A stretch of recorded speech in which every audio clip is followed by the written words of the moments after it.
Hello BookTube, it's Janet, and today I've got a book haul for you. Been accumulating books from all over the place, so I'm just going to dive in and we'll just keep going and see how far we get with them, because I've got quite a lot of books to show you. The first book I've got to show you is Spinning Silver by Naomi Novik, and this was bought for me by Eleanor from Eleanor Reads Books from one of our monthly exchanges that we do. I know that this is a retelling of Rumpelstiltskin. I've seen a lot of people who've hauled this book and absolutely loved it. I've still got Uprooted on my shelves, still got to read that. So I'm quite keen to get to these books because they sound really great, just my kind of thing. It's just, you know, that TBR pile is huge. The next book I've got is this beautiful naked hardback, and this has just come out recently, and this is Queen Victoria, Daughter, Wife, Mother, Widow, and this is written by Lucy Worsley. I've got a mega girl crush on Lucy Worsley. If you don't know who she is, she's an English historian who is chief curator of the historic royal palaces. She makes lots of historic documentaries that tend to be on the BBC. I absolutely love her. She wears the most amazing coats, and I'm very fascinated with all things Victorian. I think if I'd had my life all over again, I would have specialised as a historian in the 19th and early 20th century, which is slap bang in the Victorian era. I am fascinated by Queen Victoria and the shape of Europe that has come from Queen Victoria and her family, so I'm really keen to look at how my favourite historical figure and my favourite historian meld this together. The next book I've got to show you also features my love of history, and this is A History of Women in 100 Objects, and this is by Maggie Andrews and Janice Lomas. There was a series out on Radio 4 a few years back, and it was A History of the World in 100 Objects, and so I thought it seems to go along with that theme. I am very interested in history. There's a fantastic picture on the back of a woman with a scold's bridle on, and it's got fascinating insights into the history of women. It does what it says on the tin. There's things like the corsets. I wish I did have a figure like that, but I'm sure it was incredibly uncomfortable and really not very healthy. Things like the phone box. There are things in here like the electric fridge. It's sad but a true indictment of women throughout history that the electric fridge probably did have quite a major impact on women's lives, a lot more than it did upon men's lives. So I'm really keen to read this one. I think it's going to be a fascinating read. Next I've got the graphic novel I Hate Fairyland by Scotty Young. This is volume 4. Love this series. It's just so funny, it's irreverent, and it's full of gruesome but fun violence, if that can be a thing. And it's following the further adventures of Gert, as she is trapped in Fairyland and is desperate to get out. Next, I've heard nothing but great things about this author, and that is Holly Bourne. So I went on a little bit of a mad binge, and I think I've bought the whole back catalogue for Holly Bourne. You know how it is. So the first one I've got to show you is How Do You Like Me Now? I don't really know much about Holly Bourne's books other than I've heard great things and they just sound like my kind of thing, so I'm not going to read the synopsis. I think this might be the latest one she's got out because obviously this is the hardback one. I've also got by Holly Bourne Are We All Lemmings and Snowflakes?, which is a fabulously beautiful purple. I've not located the other Holly Bourne books just yet, but I'm just going through them as I've got them in my Waterstones bag that I've put to one side. And so I stumbled across yet another Lucy Worsley book, and this is another book that combines all the great things I love about a certain period of history and another great heroine of mine, Jane Austen. So we've got Lucy Worsley's take on Jane Austen at Home, a biography. And so I think these are just going to be perfect reads for the autumn and winter time, just to dive into that lovely world. And so I can't be happier with my Lucy Worsley purchases. We seem to have hit a bit of a non-fiction bit here. The next one I've got to show you is Death's Acre, and that's by Dr. Bill Bass and John Jefferson.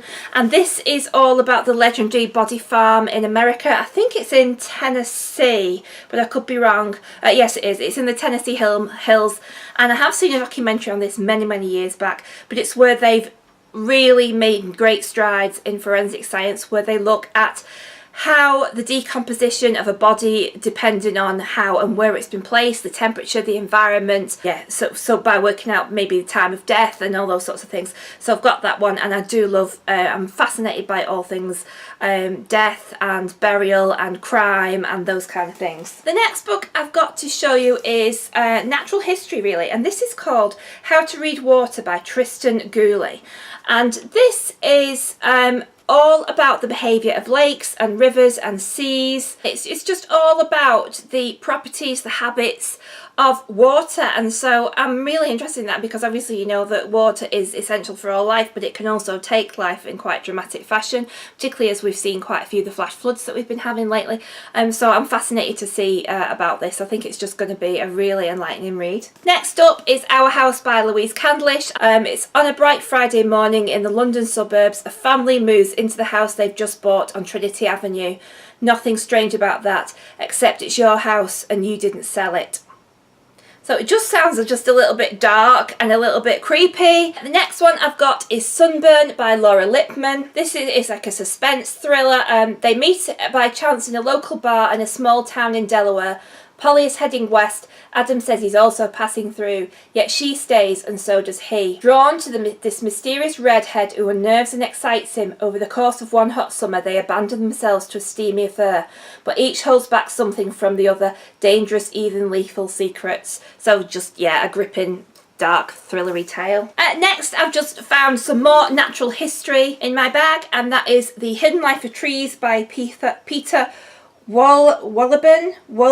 This draws on groundbreaking scientific discoveries to describe how trees are like human families. Tree parents live together with their children, communicate with them, support them as they grow, share nutrients with those who are sick or struggling, and even warn each other of impending dangers. Wohlleben also shares his deep love of woods and forests, explaining the amazing processes of life, death and regeneration he has observed in his woodland.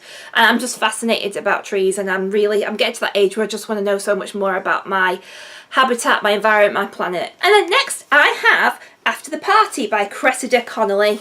Looks very glamorous, the lady sitting on the steps outside. And this is the summer of 1938, and Phyllis Forrester has returned to England after years abroad. Moving into her sister's grand country house, she soon finds herself entangled in a new world of idealistic beliefs and seemingly innocent friendships. Fevered talk of another war infiltrates her small privileged circle, giving way to a thrilling solution, a great and charismatic leader who will restore England to its former glory. At a party hosted by her new friends, Phyllis lets down her guard for a single moment with devastating consequences. Years later, Phyllis, alone and embittered, recounts the dramatic events which led to her imprisonment and changed the course of her life forever. And then I've got another sort of dark tale, and this is The Silent Companions by Laura Purcell. It's got a lovely stately home with an eye. I don't know if you can see an eye looking through the keyhole there. Newly married, newly widowed Elsie is sent to see out her pregnancy at her late husband's crumbling country estate, The Bridge. That just gets me straight away. With her new servants, oh yes please, resentful and the local villagers actively hostile, well I could do without that. Elsie only has her husband's awkward cousin for company, or so she thinks. For inside her new home lies a mysterious wooden figure, a silent companion that bears an unsettling resemblance to Elsie herself. And then the final three that I have in this particular bag are three of Chimamanda Ngozi Adichie's books, and the first one is Purple Hibiscus, then we have Americana, and then finally Half a Yellow Sun, which I've had on my shelves for ages, but when I saw that the Fourth Estate were printing these really pretty editions of an author that I really ought to have read by now but haven't, I just had to buy them. And so now that I've got these pretty editions of this author that I believe is going to blow me away and I'm going to love everything that she does, yeah, so I'm really quite keen to finally read Chimamanda. Hopefully this will encourage me to pick them up. So that's it for this bit of my book haul. I will see you all soon, BookTube. Keep reading. Bye!